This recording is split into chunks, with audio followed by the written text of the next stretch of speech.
如今香港周圍都見到結業潮，今日老字號熄燈，聽日酒樓關門，搞到人心惶惶。但就喺人人喊難嘅關頭，嗰間冧過好幾次，承載咗幾代港人回憶嘅百年老字號蓮香樓，竟然喺上環高調逆市重開。呢個到底係回光返照，定係佢揾到翻身嘅秘訣？今次蓮香樓唔單止係重新開門做生意，而且動靜鬧得相當大。如果行近上環德輔道中嘅東寧大廈，遠遠就見到極之引人注目嘅一幕。喺新店嘅大門正上方，高高掛住一條金龍同一隻金鳳，成棟建築嘅外觀喺陽光之下顯得金碧輝煌，氣勢非凡。好多老街坊大老遠望到都忍唔住停低睇，嘴裏邊咿咿我話：呢度邊度仲似過去印象裏邊嗰種光線昏暗、擠迫陳舊嘅老茶樓？呢個簡直好似直接喺過去嘅經典香港電影裏邊搬出嚟嘅現代化新地標。成間新店嘅視覺衝擊力直接拉滿，配埋特製嘅復古玻璃窗，既有傳統嘅喜慶味道，又帶住一種唔向市道低頭嘅豪氣。唔少喺現場影相嘅市民都忍唔住感嘆：喺呢個家家戶戶都縮減開支、能省則省嘅年頭，蓮香樓今次居然捨得花咁大筆本錢嚟搞裝修，實在係太有魄力。更令人驚嘆嘅係今次新店嘅規模同管理層嘅決心。據理解，今次蓮香樓告別咗過去中環嘅舊址，搬到上環之後，鋪位面積直接擴大到成16000平方尺，成個空間顯得寬敞明亮咗好多。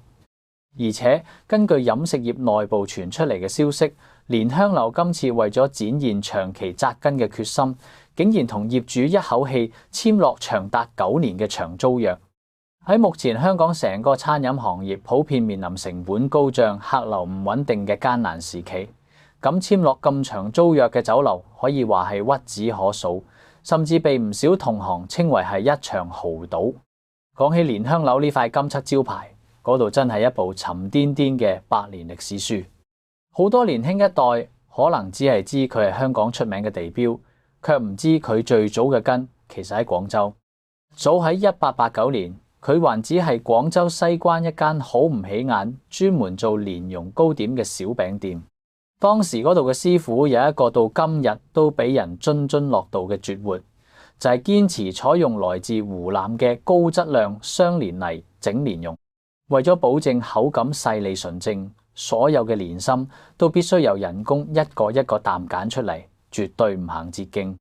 因為用料極其講究，整出嚟嘅蓮蓉清香撲鼻，甜而不膩，好快就名聲大噪。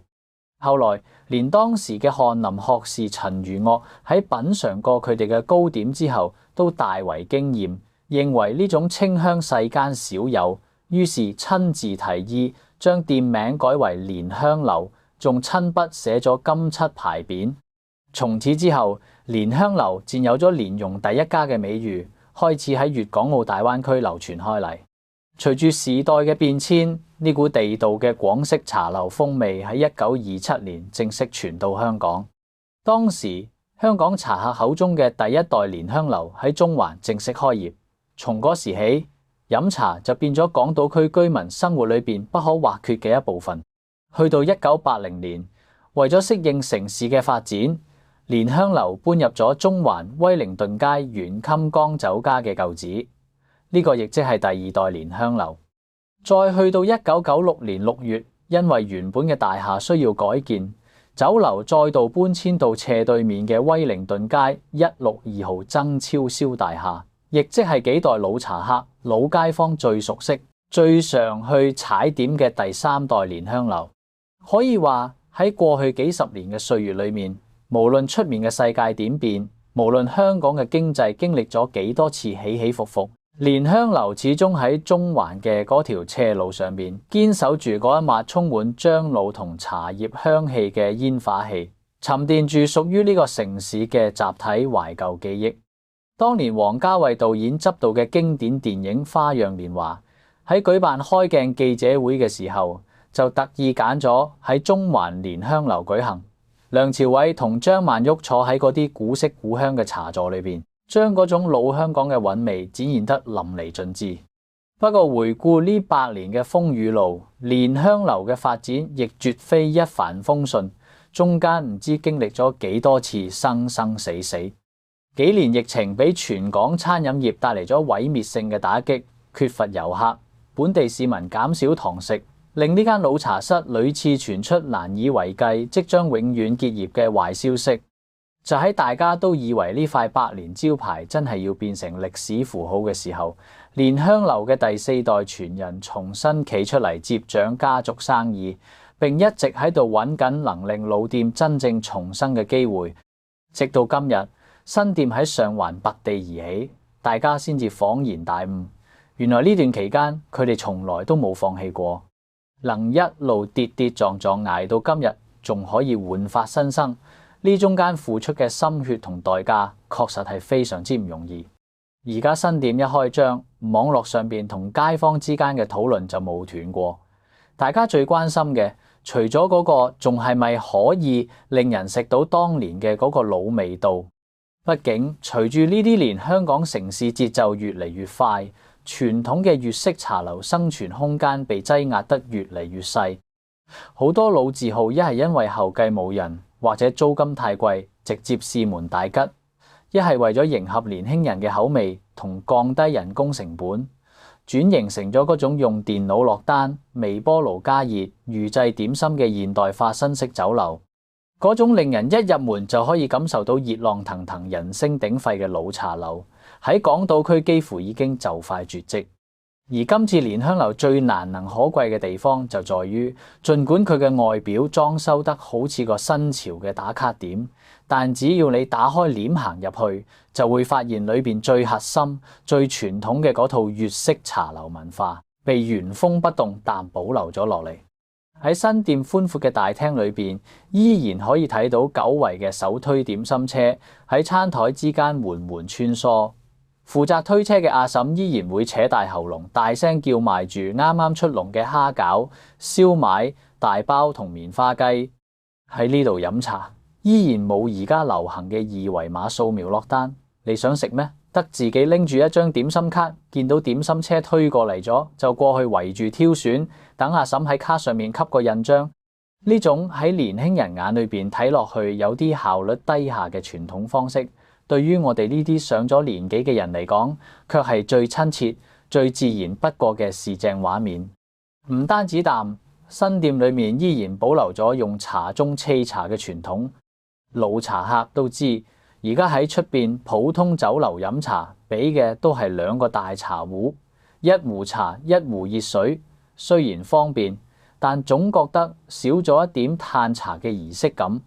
而喺蓮香樓呢，你要是點上一盅壽眉或者普洱，伙計拎住大銅煲行過嚟，手法嫻熟淡往你嘅茶盅裏邊注入滾燙嘅開水，嗰啲茶葉喺盅裏邊翻滾，茶香隨住蒸汽撲面而嚟嘅感覺，先係真正懂茶、愛茶之人最追求嘅享受。更重要嘅係，呢度依然延續咗老香港標誌性嘅搭台文化。喺客滿嘅時候，不管你係大老闆定係普通打工仔，不管你係本地老街坊定係慕名而來嘅外國遊客，大家都要坐埋一齊，圍住一張圓台共享空間。喺呢種氛圍之下，人與人之間嘅距離仿佛一下子被拉近咗。大家一邊睇住手裏邊嘅報紙，一邊就住一盅兩件，同身邊嘅陌生人傾2句家常，談談天氣。呢種濃濃嘅人情味喺如今冷冰冰嘅快餐時代裏邊顯得尤為珍貴。從某種意義上面嚟講，對於喺香港生活咗大半輩子嘅中老年人而言，去蓮香樓呢種老字號飲茶，一早就已經超越咗食一餐飯或者填飽肚子嘅簡單範疇。佢喺不知不覺中已經演變成咗一種刻入骨子裏面嘅生活習慣，一種對過去美好時光嘅寄託。蓮香樓嘅存在就好似一個時光嘅容器，幫我哋將呢啲珍貴嘅時代記憶同人情味完好啖保存咗落嚟。面對眼前嘅結業潮，蓮香樓嘅逆市重開，無異於幫沉悶嘅香港餐飲界引入咗一劑強心針。佢用實際行動向所有人證明咗一件事：咁就係雖然時代喺度進步，啲人嘅娛樂方式同消費習慣亦喺度不斷改變，但嗰啲真正經過咗時間考驗，承載住城市文化底蘊嘅老物品，喺市場上面依然有住無可替代嘅巨大價值。啲人常話而家嘅社會變咗，大家都唔中意喺本地消費，但其實大家真正抗拒嘅係嗰啲缺乏特色、千篇一律且無溫度嘅流水線產品。只要老字號能夠堅持做好自己嘅核心品質，唔丟低嗰份真材實料嘅傳統手藝，同時又願意喺環境同經營管理上面與時俱進，做出改變，街坊鄰里同廣大茶客係絕對願意用實際行動去支持佢嘅。